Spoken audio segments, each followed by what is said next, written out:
안녕하세요. 반갑습니다. 최근 KLSC 개발 완료 기사에 따라서 여러 커뮤니티에서 애플페이 국내 도입에 대한 이러저러한 글들이 다시 올라오고 있는데요. 글을 읽다 보면 EMVCO, 그리고 EMV 규격, EMV 결제망에 관해서 잘못 이해하는 분들이 많은 것 같더라고요. 먼저 그거에 대해서 이번 영상을 통해서 설명해 드리려고 합니다. 먼저 가장 큰 틀이라고 할 수 있는 EMVCO를 설명해 드리자면요. EMV 규격이라는 국제표준 신용카드 기술을 관리하는 국제표준기구라고 생각하시면 됩니다. 그럼 여기서 EMV 규격이란 무엇인가?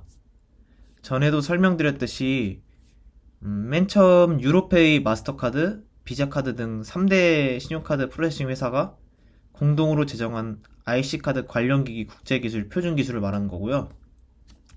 여기에는 삽입식, 비접촉식, 마그네틱 결제로 나뉘며 전 세계에서 사용하는 세 가지 방식의 신용카드는 전부 이 기구가 시험 인증 관리합니다.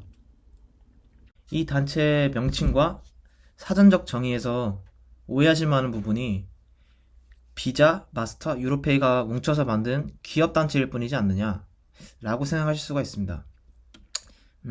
하지만 그 말은 반은 맞고 반은 틀립니다.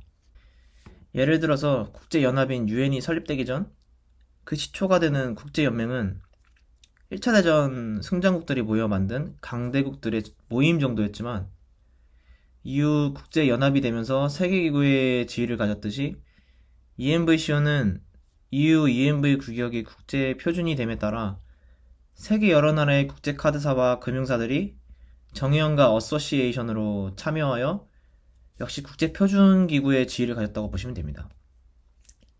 즉 EMV망들, 그러니까 각각의 비자, 마스터, 아멕스망은 국제연맹을 세운 강국들이라고 보시면 되고 EMVCO는 현재 국제연합이라고 보시면 됩니다. 그렇다면 여기서 여러가지 의문이 들 수 있는데요.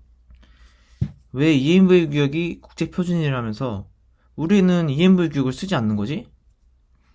하지만 이 말도 틀렸습니다. 우리는 EMV 규격을 사용하고 있습니다. 아니, 신용카드를 쓰는 모든 나라는 EMV 규격을 쓰고 있습니다. 쉽게 말하면 EMVCO의 인증을 받은 카드를 신용카드, 즉 크레딧 카드라고 말하고 있는 것입니다. 다만 EMV 비접촉식 결제는 로열티를 지불해야 하니까 사용을 꺼리고 있는 것이죠.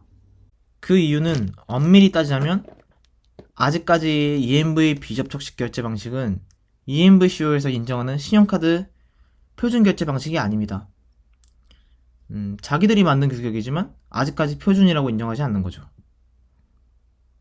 공공연히 세계 각국에서 아주 많이 쓰이고 새 결제 방식 중 가장 간편한 결제 방식인 이 비접촉 결제 방식을 엄밀히 따지면 표준이라고 하지 않으면서 생기는 가장 큰 문제는 바로 로열티입니다. 이 이유 때문에 국내 카드 독자망을 가지고 있는 국내 카드사들이 이 결제 방식을 제대로 수용하지 못하고 있는 이유일 것입니다. 하지만 표준이라고 제정해버리면 명목상 기술 사용료를 받을 수가 없겠죠. 그게 바로 2018년 표준 제정을 예상했던 것과는 달리 EMVCO가 비접촉식 결제 방식의 표준 제정을 미루고 있는 이유일 수 있습니다. 이쯤 되면 EMV가 좀 야속하긴 한데요.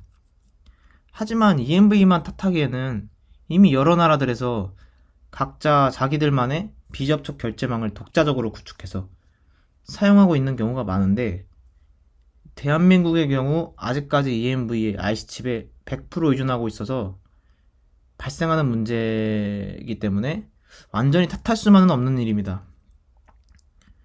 최신의 지불 결제 체계를 구축하지 못한 우리의 잘못이기도 하니까요.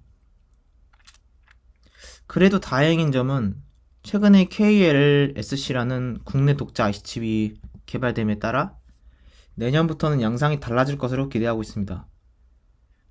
그리고 예전 기사에 따르면 2022년에 EMV 비접촉식 결제 표준 제정 논의가 다시 이뤄질 것으로 보이고요.